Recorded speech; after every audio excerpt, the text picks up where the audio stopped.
go ahead. I'm recording, by the way. You didn't want to go for a piss? Yeah, well, I just let it run.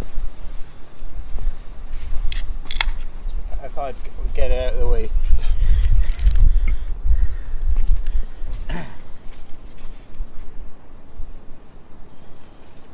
Right, when Stu gets back, we'll aim for podcasting infamy once more. Right. Because it's only just slipped out of our grasp, I think. What has? Podcasting infamy. Oh, have we achieved it at one point? Did we? Oh, we probably did. I'm guessing. Did we do bad enough? I think we probably got so many views Non-views. that it crashed the system and it only counted as 5. Right. Yeah. But the actual was That like always happens. Man. 5 gazillion. It happens every fucking podcast I put up. It's amazing. Yeah, without fail. Yeah.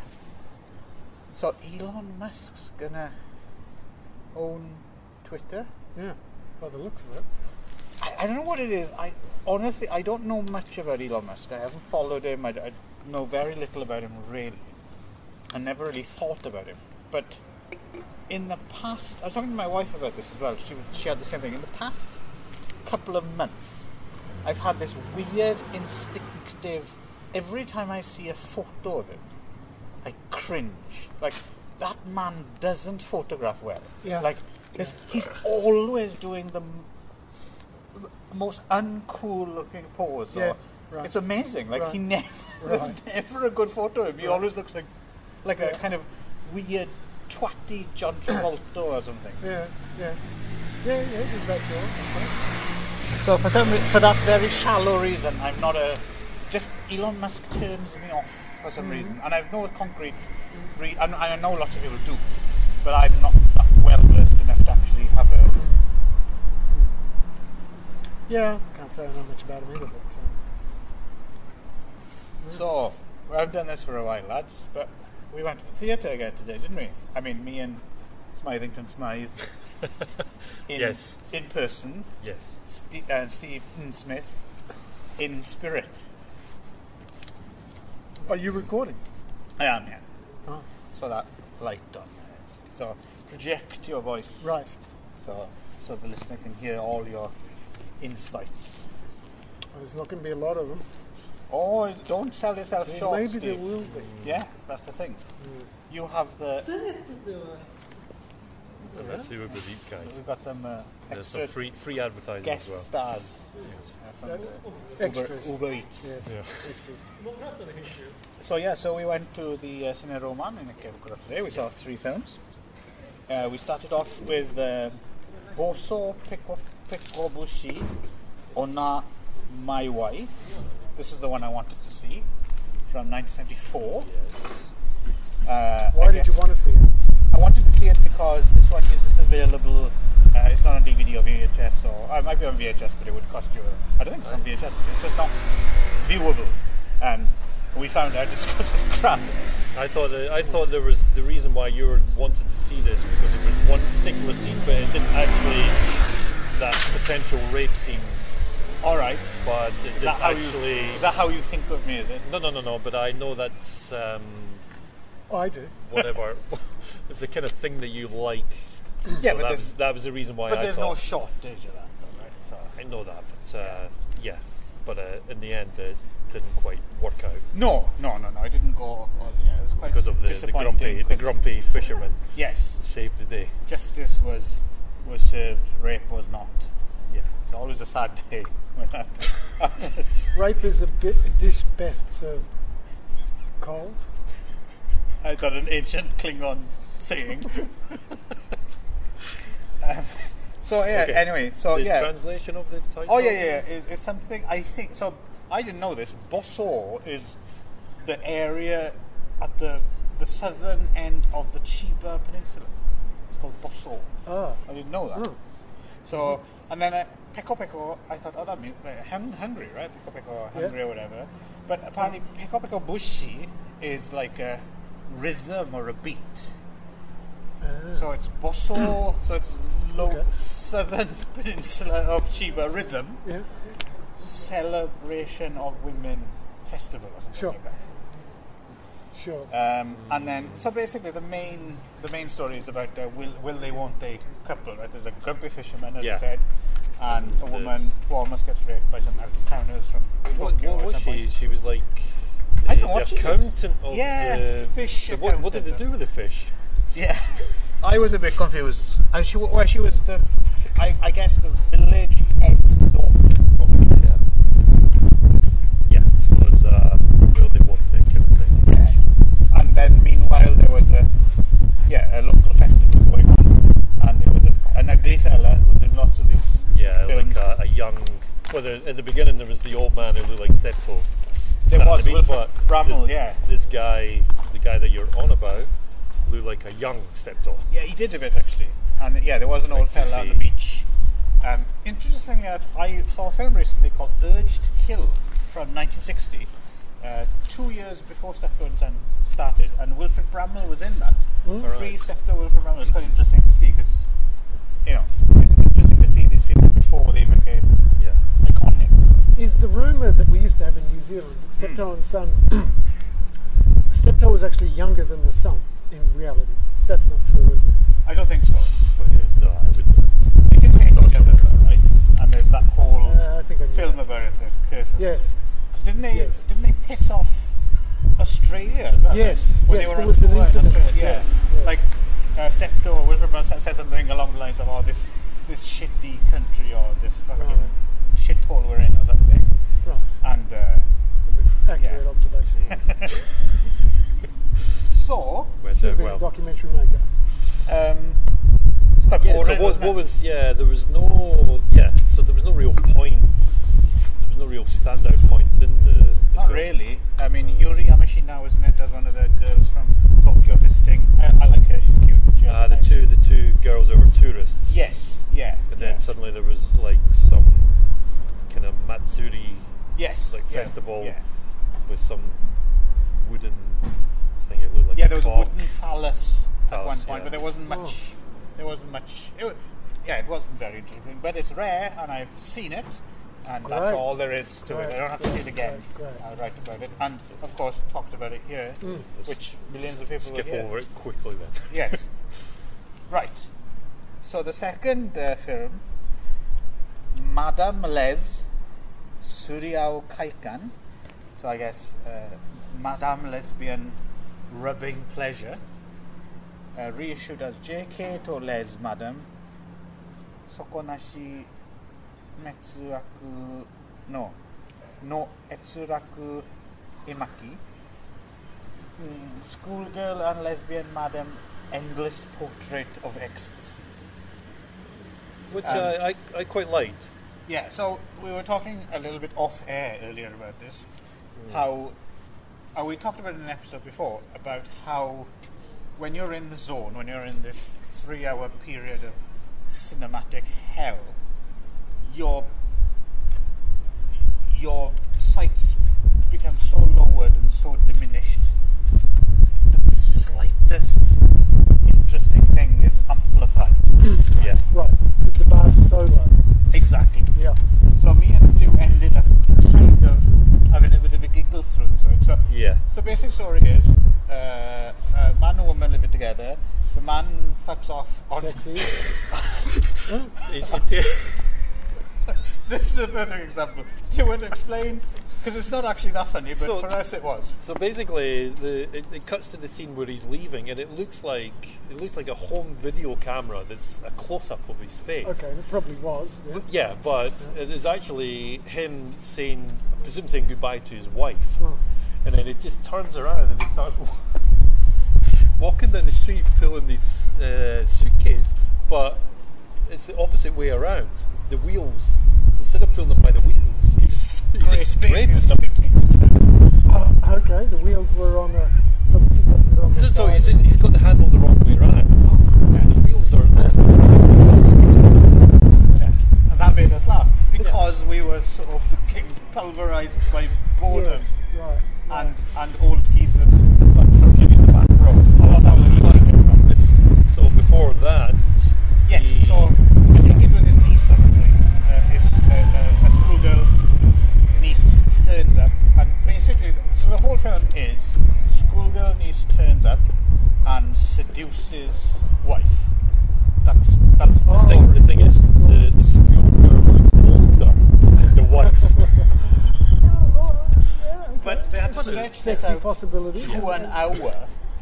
So it was like we were talking about. It would actually be quite a good film to assign a Japanese language class, because everyone spoke so clearly and kind of slowly, and the story was so easy to guess. Right. It's actually quite a good way to You study might want to pitch Japanese. it to Berlitz or something. Yes, I think they would be interested. Oh, see if you can get a licensing deal on it.